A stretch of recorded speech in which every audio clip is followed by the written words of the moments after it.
Office থেকে বেরোতে যে এত দেরি হবে তা কখনোই ভাবেনি দেবাঞ্জন। প্রায় দৌড়তে দৌড়তে স্টেশনে ঢোকে লাস্ট ট্রেনটা ধরার জন্য। প্ল্যাটফর্মে পৌঁছে গিয়ে দেখে ট্রেন ছাড়বে ছাড়বে করছে।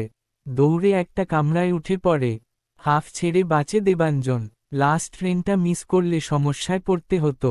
দেবাঞ্জন কলকাতার একটি ওষুধের কোম্পানিতে কাজ করেন। অনেক দিন ধরে কাজ করছেন, মনোযোগ দিয়ে কাজটা করেন, তাই অফিসের ওপরের মহলে তার সুখ্যাতিও রয়েছে। গুরুত্বপূর্ণ কোনো কাজ থাকলে তার ডাক পড়ে। আজ অফিস থেকে দেরিতে বেরোনোর কারণে একটি জরুরি কাজ পড়ে যাওয়াই। প্রথমে ভেবেছিল একটি হোটেলে কোনো রকমে রাতটা কাটিয়ে দেবেন, কিন্তু বাড়িতে স্বর্ণালী অর্থাৎ বউ একা থাকবে বলে মতো পাল্টান এবং বাড়ির দিকে রওনা দেন।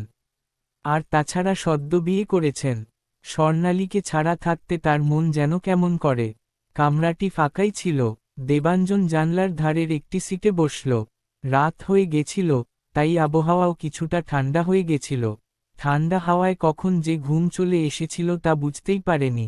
ঘুম যে খুব গাঢ় ছিল তাও নয়, তাই ফিসফিসানিটা শুনতে অসুবিধা হলো না। স্পষ্ট শুনতে পেলেন, অনেক ঘুমিয়েছ, এবার ওঠো। এই কথাগুলি শোনা মাত্রই দেবাঞ্জনের ঘুম ভেঙে গেল। ঘুম থেকে উঠে চারপাশটা একবার দেখে নিল। না, কেউ কোথাও নেই। কামরার অপর প্রান্তে দুই একজন লোক বসে আছে। তাদের পক্ষে কথাগুলি দেবাঞ্জনের কানে ফিসফিস করে বলে কামরার অপর প্রান্তে চলে যাওয়া সম্ভব নয়। ঘুম আর আসলো না দেবাঞ্জনের। জানলা দিয়ে বাইরে তাকিয়ে রইল। বাইরের কালো অন্ধকারের দিকে বেশিক্ষণ তাকিয়ে থাকা যায় না। একটার পর একটা স্টেশন চলে যাচ্ছে এবং দেবাঞ্জন ভেবে যাচ্ছে কে তার কানে এসে কথাগুলি বলল।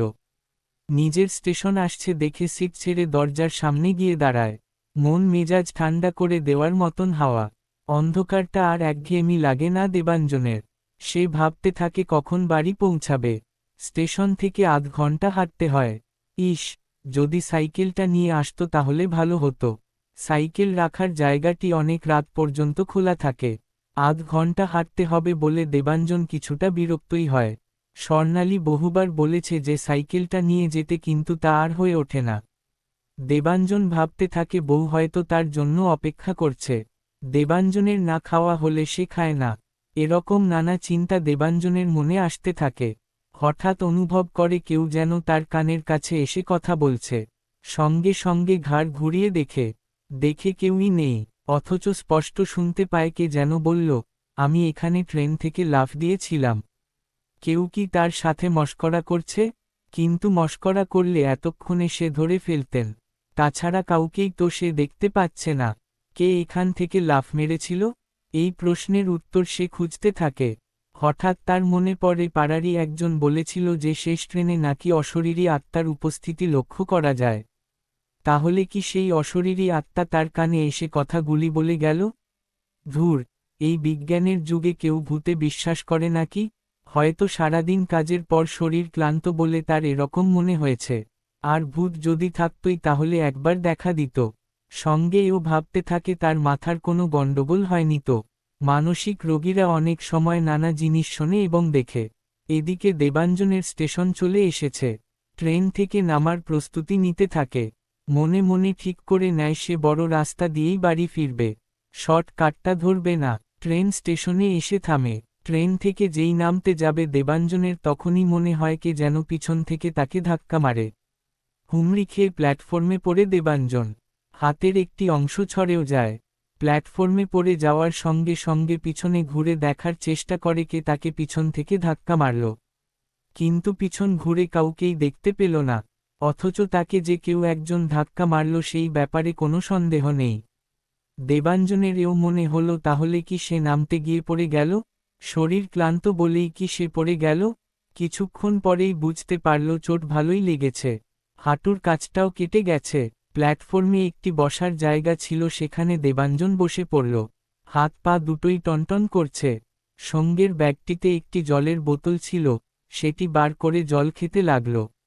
মনে মনে ভাবতে লাগল, ভাগ্যিস অফিস থেকে বেরোনোর সময় বোতলে জল ভরে নিয়েছিল। বসে বসে ভাবতে লাগল বাড়িতে বউ হয়তো তার কথা চিন্তা করছে। পায়ের এবং হাতের ব্যথাটা একটু কম মনে হতে লাগলে সে বাড়ি যাওয়ার জন্য তৈরি হতে লাগল। কিন্তু যেই কাঁধে ব্যাগ ঝুলিয়েছে তখনই দেখতে পেল উল্টো দিকের প্ল্যাটফর্মে একজন মহিলা দাঁড়িয়ে রয়েছে। মহিলা মনে হতে লাগলো তার কারণ সে শাড়ি পরে রয়েছে। দেবাঞ্জন উঠে দাঁড়াতে প্ল্যাটফর্মের অপর প্রান্তের মহিলাটিও হাঁটতে শুরু করল। ফুটব্রিজ ব্যবহার করল না, সোজা লাইন অতিক্রম করে এগিয়ে আসতে লাগল। দেবাঞ্জন একটু ঘাবড়ে গেল, কি কারণে মহিলাটি তার দিকে এগিয়ে আসছে তা বুঝতে পারল না। একে রাত হয়ে গেছে, তার ওপর জোরে হাওয়াও দিচ্ছে। মহিলাটির কথা না ভেবে দেবাঞ্জন প্ল্যাটফর্ম থেকে বাইরে যাওয়ার জন্য জোরে হাঁটতে শুরু করে দিল। কিন্তু পায়ে চোট লাগার ফলে বেশি জোরে হাঁটতেও পারছে না। খোঁড়াতে খোঁড়াতে একদিকে প্ল্যাটফর্ম থেকে বাইরে যাওয়ার পথটা দেখে নিচ্ছে, অন্যদিকে তার দিকে ধীরে ধীরে এগিয়ে আসা মহিলাটির দিকেও নজর রাখছে। কিন্তু মহিলাটি আসার আগেই দেবাঞ্জন প্ল্যাটফর্ম থেকে বেরিয়ে রাস্তায় নেমে পড়ে। রাস্তায় নেমেই পিছন ফিরে দেখে মহিলাটি তার পিছু নিয়েছে কিনা। না, কেউ নেই পিছনে।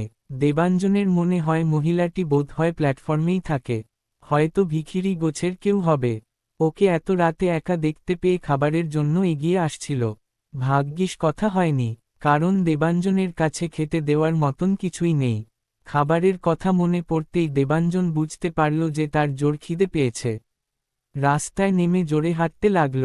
স্টেশনে মহিলাটিকে দেখার পর ঠিক করে নিয়েছে সে শর্টকাট ধরবে না, বড় রাস্তা ধরেই বাড়ি ফিরবে। তাছাড়া শর্টকাটের রাস্তাটি বেশিরভাগ সময়ই অন্ধকার থাকে, বড় রাস্তা দিয়েই যাওয়া উচিত। বড় রাস্তাই ধরল দেবাঞ্জন। রাস্তায় কয়েকটা কুকুর ওকে দেখে ডেকে উঠল। দেবাঞ্জন হুস হুস বলে কুকুরগুলোকে তাড়িয়ে দিল। কুকুরগুলো দেবাঞ্জনের তাড়া খেয়ে দূরে গিয়ে ডাকতে শুরু করল। দেবাঞ্জন হাঁটতে শুরু করল, বেশ জোরেই হাঁটতে লাগল। পকেট থেকে মোবাইল ফোনটা বার করে বউকে ফোন করার চেষ্টা করল, কিন্তু একই ফোনে কোনো নেটওয়ার্ক নেই। অথচ এমনটা তো হওয়ার কথা নয়, রাতের দিকে দিব্যি নেটওয়ার্ক থাকে। প্রায়ই রাতের দিকে সে কথা বলে অফিসের কলিগদের সাথে, কিন্তু আজ নেই। মোবাইলটা পকেটে রেখে দিল। কিছুক্ষণ হাঁটার পর দেবাঞ্জন বুঝতে পারল যে রাস্তা তিনি ধরেছেন তা তাকে কখনোই বাড়িতে পৌঁছে দেবে না। তাহলে কি সে দিক ভুল করল? প্ল্যাটফর্মের মহিলাটিকে পাশ কাটাতে অন্য রাস্তায় এসে পড়ল, কিন্তু যখন প্ল্যাটফর্ম থেকে বেরিয়েছিল তখন যে রাস্তা রোজ ধরেন সেই রাস্তাই ধরেছিল। ভুল রাস্তায় সে কিভাবে এসে পড়ল তা দেবাঞ্জন বুঝেই উঠতে পারছে না। হঠাৎ দেবাঞ্জনের মনে হলো কেউ যেন কানের পাশে এসে ফিসফিস করে বলে, এবার কি করবে? কথাটি শুনে দেবাঞ্জন ভয় পেয়ে যায়। তাহলে কি সে শেষ পর্যন্ত কোনো অশরীরীর খপ্পরে পড়ল? চারপাশ ভালো করে দেখতে লাগলো যদি কিছু চেনা পড়ে, কিন্তু কিছুই চেনা লাগে না। দেবাঞ্জনের মনে হয় সে প্রথমবারের জন্য এই জায়গাটায় এসেছে। মনে মনে ঠিক করল যে পথে এসেছে সেই পথেই ফিরে যাবে। স্টেশনের সামনে গিয়ে শুরু করবে, কারণ স্টেশন থেকে বাড়ি ফেরার পথটা তার চেনা। দেবাঞ্জন যে পথে এসেছিল সেই পথেই হাঁটা লাগালো, কিন্তু কিছু দূর পৌঁছে আবার বুঝতে পারল যে সে পথ হারিয়েছে। কি করবে সে বুঝতে পারে না। খানিকক্ষণ দাঁড়িয়ে থাকার পর তার মনে হতে থাকে কেউ যেন দূর থেকে তাকে ডাকছে এবং বলছে, এই যে এদিকে এসো। আরও দুই একবার সেই ডাক শোনার পর বুঝতে পারে যে তার স্বর্ণালী তাকে ডাকছে। হ্যাঁ, ওই তো স্বর্ণালী। কাছে গিয়ে সামনে থেকে দেখে আরও নিশ্চিত হয়। দেবাঞ্জনের ফিরতে দেরি হচ্ছে দেখে স্বর্ণালী তাকে খুঁজতে বেরিয়েছে। কিছুক্ষণ হাঁটার পর দেবাঞ্জনকে দেখতে পেয়ে যায় এবং ডাকতে থাকে। দেখতে পেয়ে দেবাঞ্জন হাঁফ ছেড়ে বাঁচে। এতক্ষণ দেবাঞ্জন ভাবছিল কিভাবে বাড়িতে পৌঁছাবে, এখন তার মনে হতে থাকে খাওয়ার কথা। খিদে কোনোরকমে চেপে জিজ্ঞেস করে বসে স্বর্ণালীকে বাড়িতে কি রান্না হয়েছে। উত্তরে স্বর্ণালী বলে, তোমার প্রিয় চিংড়ি মাছ। চিংড়ি মাছ শুনে আরও জোরে হাঁটা লাগালো দেবাঞ্জন। কি আশ্চর্য, যে রাস্তাটি এতক্ষণ ধরে খুঁজছিল দেবাঞ্জন তা অতি সহজেই পেয়ে গেল। বাড়ি পৌঁছে হাত মুখ ধুয়ে খেতে বসে পড়ল। তৃপ্তি সহকারে চিংড়ির মালাইকারি শেষ করে খেয়ে দিয়ে বাইরে আসে ঘুমানোর আগে একটু ঠান্ডা হাওয়ায় মনটাকে জিরিয়ে নিতে। বাইরে কিছুক্ষণ দাঁড়িয়ে দাঁড়িয়ে ভাবতে লাগল কি কারণে আজ সে রাস্তা ভুল করেছিল। তার জন্ম এখানে, সে কি করে রাস্তা ভুল করতে পারে। বাইরে দাঁড়িয়ে একটা সিগারেট খায়, তারপর ভিতরে যাওয়ার জন্য সে প্রস্তুতি নেয়। কিন্তু তখনই স্বর্ণালী ভিতর থেকে বাইরে এসে বলে, চেয়ার এনে দেব? বাইরে কিছুক্ষণ বসবে? দেবাঞ্জন ভাবল কিছুক্ষণ বাইরে বসা যাক, সুন্দর হাওয়া বইছে। তাই স্বর্ণালীকে বলল, চেয়ারটা এনে দিতে যদি তাতে তার কাজে কোনো অসুবিধা না হয়। স্বর্ণালী চেয়ার এনে দিল। চেয়ারে বসে ভাবতে লাগলো আজ সন্ধ্যের পর থেকে তার সাথে কি হয়েছে। ভাবতে ভাবতে দেবাঞ্জনের মনে পড়ল যে স্বর্ণালীর সাথে রাস্তায় দেখা হওয়ার থেকে একবারও স্বর্ণালী তার সামনে আসেনি। যেটুকু কথাবার্তা হয়েছে তা দূর থেকে। তারপর তার মনে হলো হয়তো কাজে ব্যস্ত তাই ওকে বেশি সময় দিতে পারেনি। এই ভাবতে ভাবতে দেবাঞ্জন চেয়ারে বসেই ঘুমিয়ে পড়ল। ঘুম ভাঙল ট্রেনের হুইসেলের আওয়াজে। ঘুম থেকে উঠে ভাবে ভোর হয়ে গেছে। কিন্তু ভোর কোথায়? চারপাশে তো নিকষ কালো অন্ধকার। দেবাঞ্জন অবাক হয়ে দেখে যে সে ট্রেনের প্ল্যাটফর্মের একটি চেয়ারে বসে রয়েছে। অথচ তার স্পষ্ট মনে আছে এই কিছুক্ষণ আগেই সে তার বাড়ির বাইরে একটি চেয়ারে বসেছিল। ইতিমধ্যে ট্রেনটি চলে গিয়েছে। প্ল্যাটফর্ম সম্পূর্ণ ফাঁকা। কিন্তু উল্টোদিকের প্ল্যাটফর্মে কেউ একজন দাঁড়িয়ে রয়েছে মনে হচ্ছে।